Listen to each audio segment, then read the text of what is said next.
The sound of her hand striking my face cut through the room like a whip. Hard, open-palmed, precise.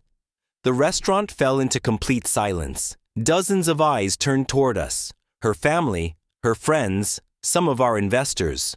All frozen, watching this public execution unfold under the soft glow of crystal chandeliers. The sting on my cheek was immediate, but it was nothing compared to the ache building inside my chest. I saw it in her eyes. She planned this. Her lips tightened, jaw locked in satisfaction, as if she had just delivered justice. I stood still, my breathing controlled, forcing back the volcano of emotion rising within me. The burn of betrayal was almost physical. But I refused to give her the satisfaction of watching me break. I slowly straightened my jacket. My fingers shook slightly, but I steadied them. I glanced once at the people around us, people I thought were our friends, and then calmly turned around. No words, no explanations, no drama. I walked out of the restaurant into the cold night, leaving behind everything I had built. At least for the moment.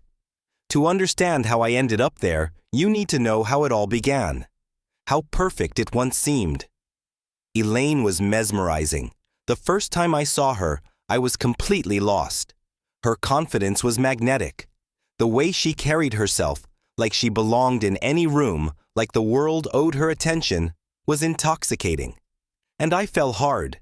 She had ambitions of opening her own boutique fashion empire. I had a background in finance. We complemented each other like puzzle pieces. Late nights were spent dreaming together.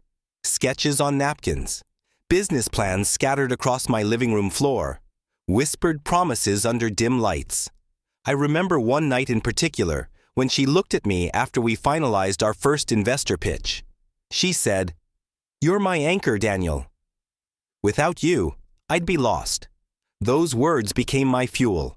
I poured everything into her dream, my inheritance, my savings, my time, my soul. No prenup. I never even considered one. After all, love doesn't need protection. Or so I believed. Looking back now, the signs were there.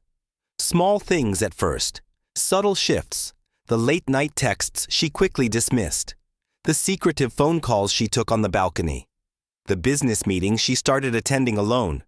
"Don't worry," she'd smile. "You don't need to be at every little thing. Let me handle it." And I trusted her. The boutique was growing fast. New investors were lining up. Media attention followed. Elaine was becoming a minor celebrity in our city's fashion scene. And somewhere along the way, I became invisible. She didn't need my advice anymore. She didn't need my presence. But still, I stayed, blinded by loyalty, by love, and by the belief that it was just a phase. I didn't know it yet, but I was being slowly written out of my own story.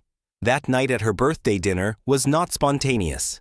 It was her final act of severing me completely.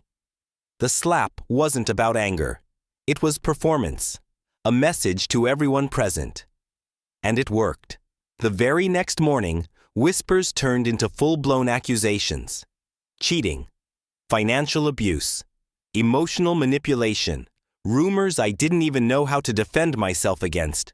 Her carefully curated narrative spread like wildfire. Suddenly, I was the villain in her perfect victim story. Even people I considered family distanced themselves from me. I went from respected entrepreneur to social pariah almost overnight. The woman I loved had not only abandoned me, she had destroyed me. But what Elaine didn't know was that while she was celebrating her victory, I had already begun my escape plan long before the slap ever landed. In business, I had always been cautious. Years before, I had quietly created an offshore shell corporation, a backup plan. I never intended to use it. But that morning, as I sat in a cheap motel staring at the ceiling, I knew it was time. I transferred what little I had left into that account, burned my credit cards, closed every joint account she hadn't already emptied. By noon, Daniel Harper no longer existed. In his place, a ghost, a man with no past, No connections, no trail. I shaved my head, grew a beard, bought new identification through an old contact from my early finance days.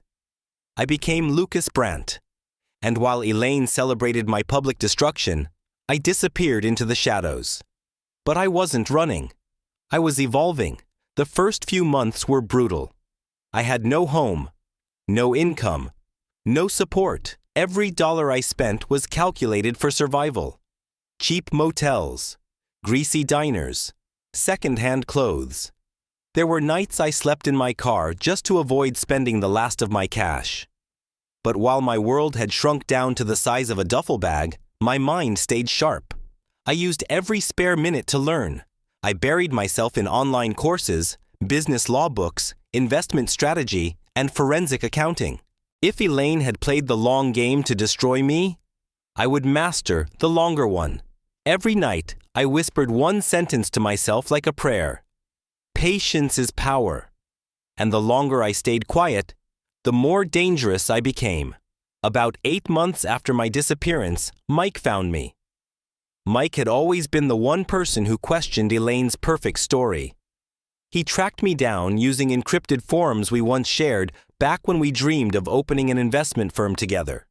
We met late one night at a deserted truck stop. His first words weren't hello or how are you. He simply said, I have proof. Mike handed me a USB drive.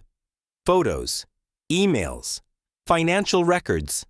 Elaine and her silent investor, who, it turned out, was not only her secret lover, but also her attorney. The two of them had orchestrated the financial drain months before the slap.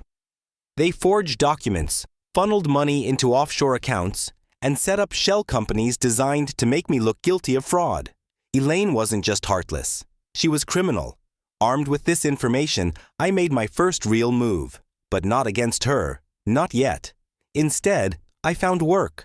Not normal work. I offered consulting services to distressed businesses under an alias.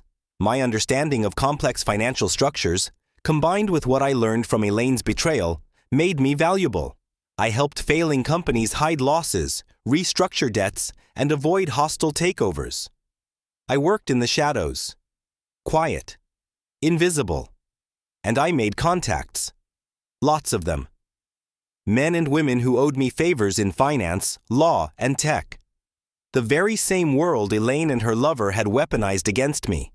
I was now learning to command. By year 2, I was no longer fighting to survive. I bought my first company, a failing cybersecurity firm.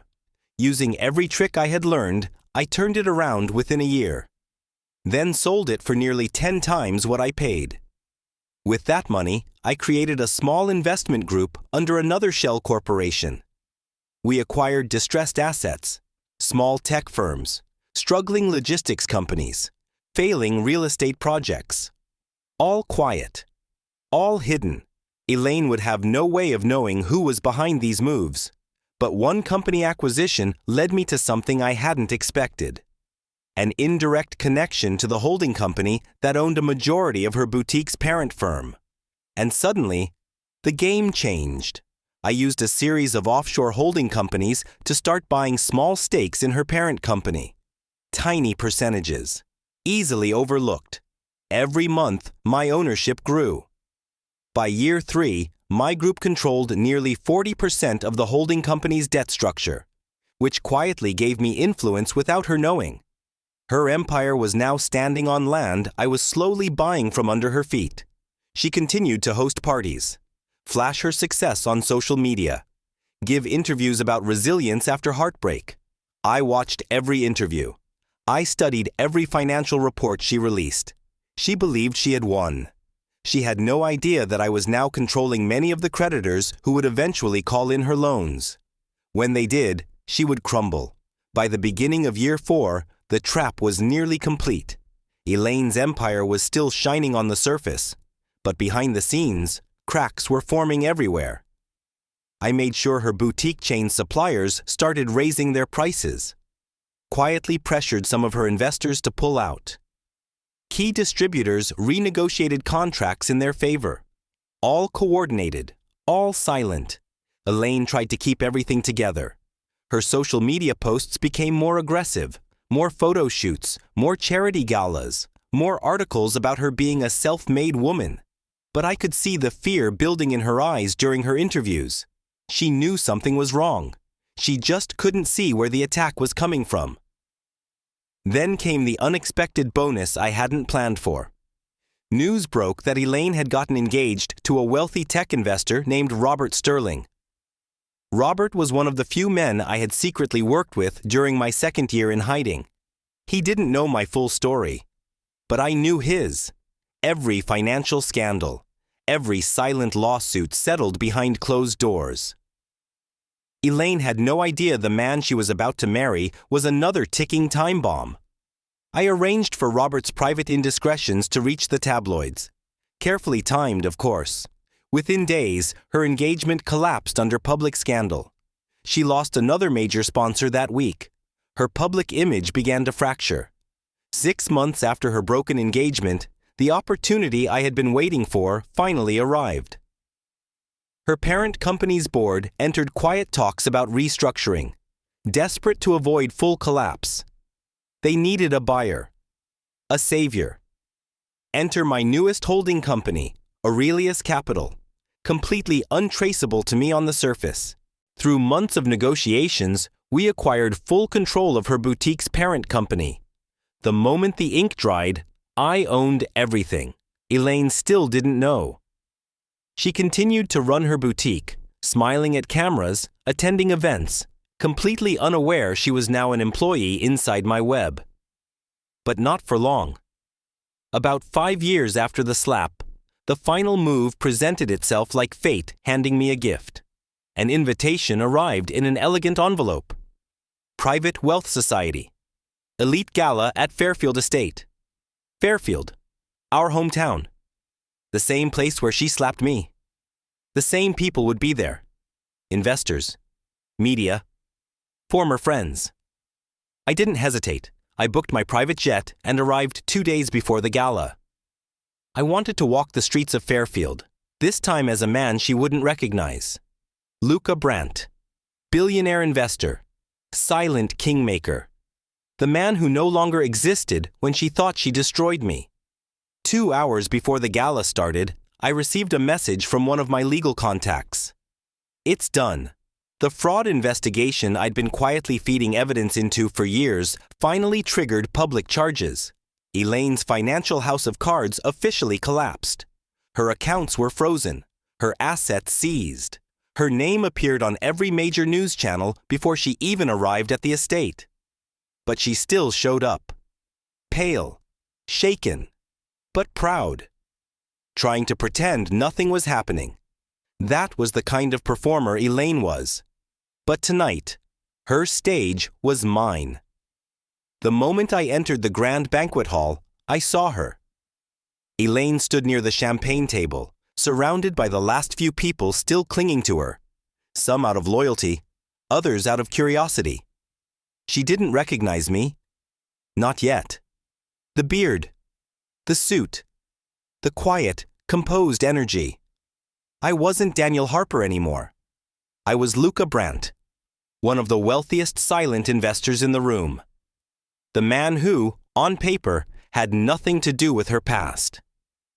I saw the confusion flicker in her eyes as she glanced at me across the room. A strange familiarity she couldn't place. Not yet.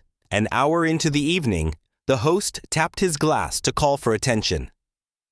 Ladies and gentlemen, allow me to introduce tonight's guest of honor, Luca Brandt, the visionary investor behind Aurelius Capital, who recently saved several collapsing companies, including our beloved Taze Group. The applause filled the room. Taze Group, her parent company. Elaine's face drained of color. Her lips trembled as she realized who had acquired her entire empire. Our eyes locked. Now, she knew. But the real show hadn't even started yet. After the toast, she cornered me in one of the estate's side corridors. Her voice cracked with barely controlled rage. "It's you," she whispered. "You did this." I didn't flinch. "No, Elaine," I said calmly. "You did this. I simply built the stage and let you perform." Her hands were shaking. She clutched at the thin silk scarf wrapped around her neck, as if holding on to any remaining sense of control. "We could have fixed everything," she pleaded, her voice desperate. "You didn't have to destroy me." I stepped closer, my voice still calm but colder now. "You humiliated me in front of everyone I loved. You stole my money, my reputation, my dignity. You tried to erase me." I handed her a thin leather folder.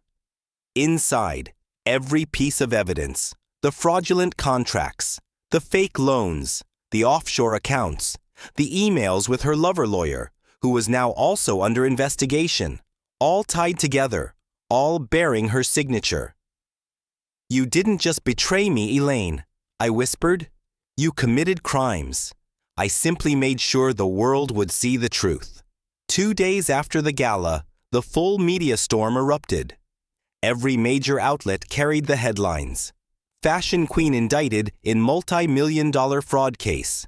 Elaine Bowman, from icon to outcast. Her sponsors vanished overnight. Her remaining boutiques closed their doors. Investors abandoned her. Even some of her closest friends publicly distanced themselves. Elaine's carefully constructed empire fell apart piece by piece, just as meticulously as she had once dismantled my life. Now it was her standing alone, with cameras flashing for all the wrong reasons. That night, I walked alone through the streets of Fairfield.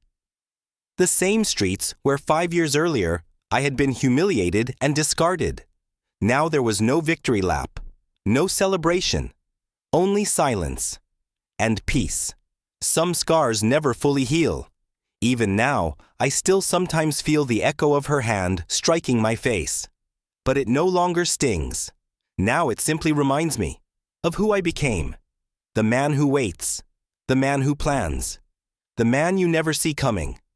Revenge isn't loud. It's not a scream. It's not a slap. It's a whisper. A contract. A silent signature that buys your downfall. One piece at a time. Sometimes betrayal isn't the end. Sometimes it's the beginning of your most dangerous self. Thank you for staying with me through my story.